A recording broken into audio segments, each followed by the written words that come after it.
महाराष्ट्रातील कॉन्ट्रॅक्टदारांचे तब्बल 86,662 कोटी रुपयांपेक्षा जास्त पैसे थकीत असल्याचा दावा कॉन्ट्रॅक्टदार संघटनेने केलेला आहे। 1-2 कोटी नाही, 10-15 हजार कोटी नाही, तब्बल 86,000 कोटी रुपयांपेक्षा जास्त।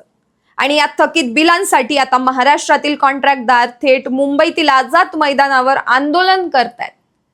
पण प्रश्न फक्त कॉन्ट्रॅक्टदारांच्या बिलाचा नाही, प्रश्न आहे महाराष्ट्रासारख्या देशातील सर्वात मोठ्या आणि समृद्ध राज्यात अशी परिस्थिती निर्माण झाली तरी कशी। जर शासनाने थकीत बिले अदा केली नाही, 18 ऑगस्ट पासून आझाद मैदानावरती राज्यव्यापी धरणे आंदोलन छेडण्यात येईल। नमस्कार, मी प्रियांका पालकर आणि तुम्ही सगळे पाहताय द फ्रीडम कॉलम। कॉन्ट्रॅक्टदार सरकारकडून काम घेतात, कामासाठी स्वतःचा पैसा गुंतवतात, बँकेकडून कर्ज घेतात, साहित्य उधारीवर घेतात, कामगारांना पैसे देतात आणि सरकारचे काम वेळेत पूर्ण करण्याचा प्रयत्न करतात। पण काम पूर्ण झाल्यानंतर सरकारकडून पैसे मिळणेच जर वर्षानुवर्ष लागले तर काय करायचे? कॉन्ट्रॅक्टदार काय करणार? याच प्रश्नामुळे आज महाराष्ट्रातील हजारो कॉन्ट्रॅक्टदार आर्थिक अडचणीत सापडल्याचा दावा आहे। कॉन्ट्रॅक्टदार संघटनेच्या दाव्यानुसार राज्यातील विविध भागांमध्ये 86,662 कोटी रुपयांपेक्षा जास्त देयके प्रलंबित आहेत। आणि या थकीत देयकांचा प्रश्न काही दिवसांचा नाही, अनेक कॉन्ट्रॅक्टदारांची बिले 1-2 वर्षापासून अडकली असल्याचा दावा केला जातो। यामुळे अनेक कॉन्ट्रॅक्टदार कर्जबाजारी झाल्याचे संघटनांचं म्हणणं आहे।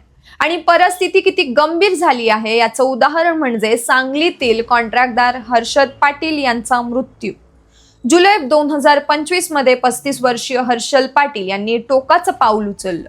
त्यांच्या जल जीवन मिशन अंतर्गत केलेल्या कामाचे सुमारे 1,40,00,000 रुपयांचं बिल प्रलंबित असल्याचं कॉन्ट्रॅक्टदार संघटनेने सांगितलं। हे पैसे मिळाले नाहीत, त्यामुळे त्यांच्यावर सुमारे 65 लाख रुपयांचं कर्ज झालं असेही वृत्तात नमूद करण्यात आले। आणि या आर्थिक तणावाच्या पार्श्वभूमीवर त्यांनी आत्महत्या केली। हा फक्त एका कॉन्ट्रॅक्टदाराचा प्रश्न नाहीये। आता प्रश्न असा आहे की परिस्थिती आली तरी का? महाराष्ट्र हे देशातील प्रमुख राज्य आहे, देशाच्या अर्थव्यवस्थेत मोठे योगदान देणारे राज्य आहे। मोठे मोठे उद्योग, मोठे प्रकल्प, मोठी अर्थव्यवस्था। मग अशा समृद्ध महाराष्ट्रात शासकीय कामे करणाऱ्या कॉन्ट्रॅक्टदारांची हजारो कोटी रुपयांची बिले का थकली आहेत? आणि इथेच येतो निवडणुकीचा मुद्दा। 2024च्या विधानसभा निवडणुकीच्या आधी महाराष्ट्रात मोठ्या प्रमाणात शासकीय कामांना मंजुरी देण्यात आल्याचे वृत्त समोर आले। विशेषतः सार्वजनिक बांधकाम विभागाने आपल्या वार्षिक बजेटच्या तुलनेत अनेक पटीने रस्त्यांच्या कामांना प्रशासकीय मंजुरी दिल्याचे वृत्त आहे। एका वृत्तानुसार PWDने निवडणुकीपूर्वी सुमारे 64,000 कोटी रुपयांचे रस्ते कामांना प्रशासकीय मंजुरी दिली होती। आणि याच काळात कॉन्ट्रॅक्टदारांची थकीत देयके वाढत गेली। कॉन्ट्रॅक्टदार आणि विधेयकांकडून असे आरोप करण्यात आले की निवडणुकीच्या तोंडावर मोठ्या प्रमाणात कामे मंजूर करण्यात आली, पण त्यासाठी आवश्यक निधीची पुरेशी तरतूद नव्हती। काही कॉन्ट्रॅक्टदार तर यापेक्षाही गंभीर आरोप करतायत। त्यांचा आरोप असा आहे की सरकारी कॉन्ट्रॅक्टच्या प्रक्रियेत मोठ्या प्रमाणात कमिशन आणि टक्केवारीचे व्यवहार होतात। आणि याच आरोपांनुसार कामे मंजूर करताना आणि कॉन्ट्रॅक्ट देताना पैसे गोळा केले जातात, पण काम पूर्ण झाल्यानंतर कॉन्ट्रॅक्टदारांची बिलं देण्यासाठी सरकारकडे पुरेसा निधी राहत नाही। पण हे आरोप आहेत, त्यांची स्वतंत्र अधिकृत पुष्टी झालेली नाही। सरकार बदलले आणि त्यानंतर काय झालं? निवडणूक संपली, सत्ता बदलली नाही, पण मुख्यमंत्री बदलले। एकनाथ शिंदे मुख्यमंत्री पदावरून बाजूला झाले, देवेंद्र फडणवीस मुख्यमंत्री झाले। सरकार तेच, पण नेतृत्व बदलले। त्याचबरोबर अनेक खात्यांचे मंत्री बदलले, अधिकारी बदलले आणि कॉन्ट्रॅक्टदारांचे प्रश्न मात्र तिथेच राहिले, बिलांचे।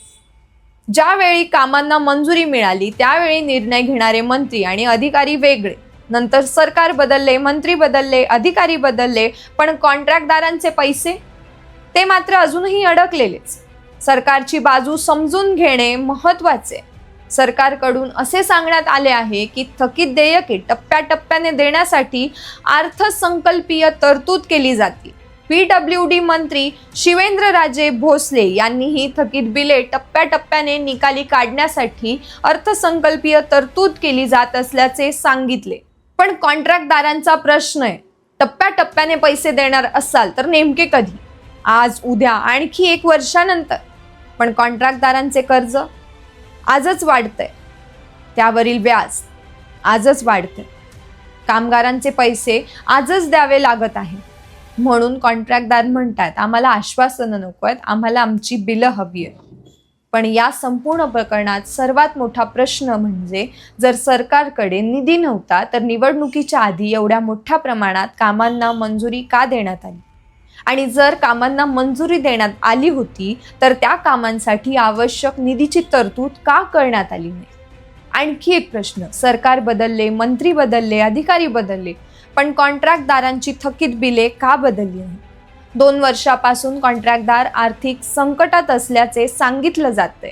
एक कॉन्ट्रॅक्टदार या आर्थिक तणावामुळे मृत्युमुखी पडले. हजारो कॉन्ट्रॅक्टदार कर्जबाजारी असल्याचे संघटनेचे म्हणणे. तरीही सरकारकडून या संकटावर कायमस्वरूपी तोडगा का निघत नाहीये? हा प्रश्न आता फक्त कॉन्ट्रॅक्टदारांचा राहिलेला नाहीये. हा प्रश्न आहे सरकारच्या आर्थिक नियोजनाचा, निवडणुकीपूर्वीच्या निर्णयांचा, सरकारी कामकाजांच्या मंजुरीचा आणि सर्वात महत्त्वाचं म्हणजे जनतेच्या पैशाचा. आता पाहायचे आहे, आझाद मैदानावरील या आंदोलनानंतर सरकार कॉन्ट्रॅक्टदारांची थकीत बिले कधीपर्यंत देतं आणि निवडणुकीपूर्वी कर्ज मंजूर केलेल्या कामांसाठी आवश्यक निधीची तरतूद नेमकी का झाली नाही? तुम्हाला काय वाटतं? सरकारने आधी कॉन्ट्रॅक्टदारांची जुनी बिले द्यावीत की नवीन कामांच्या निविदा काढत राहावे? तुमचं मत आम्हाला कमेंट्समध्ये सांगा.